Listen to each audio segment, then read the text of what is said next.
श्री पाँच बडा महाराज धीराज पृथ्वीनारायण शाहको दिव्य उपदेश स्वस्ति श्री गणेशाय नमः श्री कालिका शाह श्री तीन शिव गोरखनाथ स्वाहा श्री पाँच पृथ्वीनारायण शाह श्री श्री श्री पाँच बुढा महाराजाले तीन सहर नेपाल र हिन्दूपतिको राजा लिएपछि पछिल्ला पटक नुवाकोटमा पाउ लाग्नु भएमा गुरु पुरोहित थर घर भैयाद भारत र आफ्ना दादा सुरथी सिंह राणा सबैका बुढापाका छेउकुमा भएका कुरा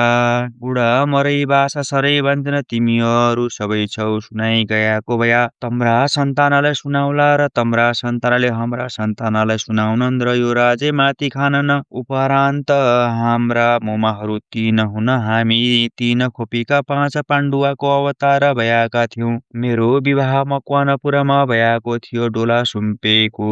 थिएन र डोला पनि लैजाउँ नेपाल पनि देखिआउँ भनी मकवानपुर गयौं र पुगेपछि दिगबन्धन सेनालाई एउटा कुराको करेउली लिएर भने एक दन्त हाती र 9 लाख हिराको हार दिन्छु भने डोला पनि लैजाला दिन्न भन्ने कणिता र 12 सीता पनि लैजाला भनी हाका पारी नेपाली राजाले चिन्नन् र पक्रनन् भने स्याफू बढी रातपतिका तिरैतिर भानु जैसी कुलानन्द जैसी अरू थर घर पनि साथैमा थिया चन्द्रगिरीमा आइपुगेपछि नेपाल कुन हो भनी सुध्याया त्यो भादगाउँ हो त्यो पाटन हो त्यो काठमाडौँ हो भनी देखाया र मेरो मनमा यी तिनै सहरको राजा हुन पाए त हुँदो हो भन्ने यस्तो मनमा परि रहेथ्यो उस्तै बेलामा दुवै जैसीले भने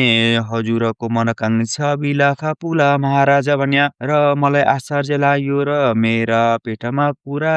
कसो गरी जान्यौ र त्यो सब भन्यौ र भनी मैले भन्दा जसै नेपालमा नजर दिनु भए थियो उसै बेला मोसमा बाहुलिँदा मनमा नेपालको राजा हुन पाए त हुँदो हो भन्या जस्तो परी छ भनी बिन्ती हजुरमा गराया कै हो भनेर भन्दा यो कुरा पुग्ला भनी मैले भन्दा हजुरले गौ ब्रह्मण अतीत फकीर देव देवताको मानिता बहुत राख्नु भएको छ हाम्रा हातमा पनि सरस्वतीको वरदान छ हजुरलाई नेपालको राजा अवश्य हुनेछ भनेर थानाकोटको ठुलो बन्जान काटे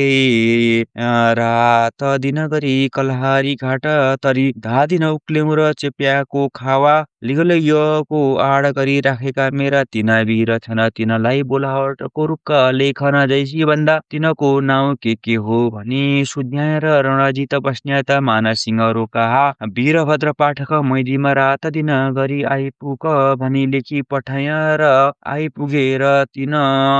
छेउ एकान्त गर्या भने दिगबन्धन सित हाकदी आज्ञा नेपाल पनि देखि आया हन्नाको मनसुवा पनि राखी आया तिमीहरू क्या भन्छौ भने मैले भन्दा हन्नुहोस् महाराजा भनेर सल्लाह दिया र मैले भने म जैसी अर्काको छत्रभङ्ग त गर्न जान्छु मेरो छत्रभङ्ग गर्न अर्को आयो भन्या कसो होला भनी मैले भन्दा हजुरका हाती हौवा यी 22 24 आयो भन्या चेपियामा रगतको नदी बहाउला महाराजा भन्या र एकान्तबाट उठी गोर्खा गयौं र पुगेपछि मामाज्यू पनि नीलकण्ठ पशुपतिको दर्शनलाई देवघाटको बाटो गरी जानु भएको रहेछ नीलकण्ठ पशुपतिको दर्शन भएपछि श्री गोरखनाथको दर्शनलाई गोर्खामा आउनु भयो र दर्शन भएपछि मसित भेट भयो र मैले भन्या मामाज्यू मकवानपुर पनि पुगिआया नेपाल पनि देखिआया हानाको मनसुवा पनि राखिआया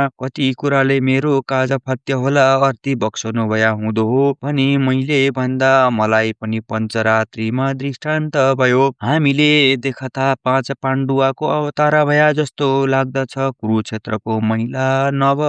नेपाल फुट्ने छैन लमजुन भन्याको गरुड हो गोर्खा भन्याको सर्प हो नेपाल भन्याको व्यागुत हो अघि गरुडको आँखा छलनु तब सर्पले व्यागुतो खान पाउँछ मेरा साथमा 4 जातका सिपाही छन् यिनमा कसको सवार गर्या चाँडो काज फत्य होला भनी सोद्धा के जात छन् भनी सोध्नु भयो र बाहुन खस मगर ठकुर इनामा कसको सवार गर्या चाँडो काज फत्य होला भनी सोद्धा बाहुनको सवार भन्याको बैल हो पातक लान्छ ठकुरीको सवार भन्याको सिंह हो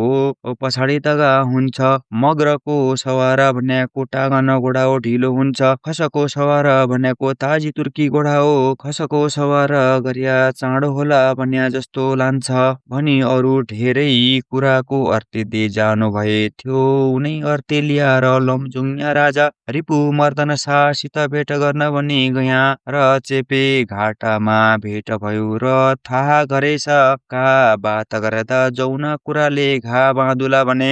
जड कुरो मेरो पेटमा थियो सोही जड कुरो कालु पाँडेले गर्यो र घा बलियो बस्यो र मलाई आश्चर्य लाग्यो र तर मलाई त रिजायो दुनियाँ जसदेखि राजी रहन्छन् उसैलाई कजाइदिनु भन्ने शास्त्रमा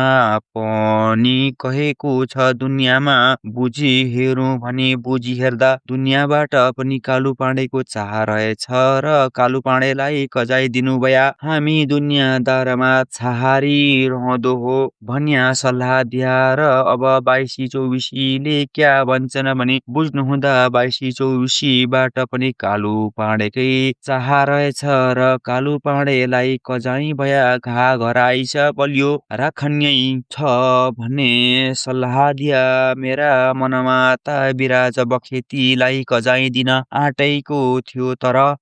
ज्यादा बुद्धि कालु पाँडेकै ठहर्यो र कालु पाँडेलाई कजाइ भयाको हो अब पाँडे बस्न्यातको जुगा बाँधिदिन्छु तेरी छोरी शिवराम बस्न्यातको छोरो के सिंह बस्न्यात लाई देऊ भनी मागी बिहे पनि गरिदिया र पाँडे बस्न्यातको जुगा बाँधी पाँडेको ढाल बस्न्यातको तरबार गरी नेपालमा चढाइ गर्याको हो।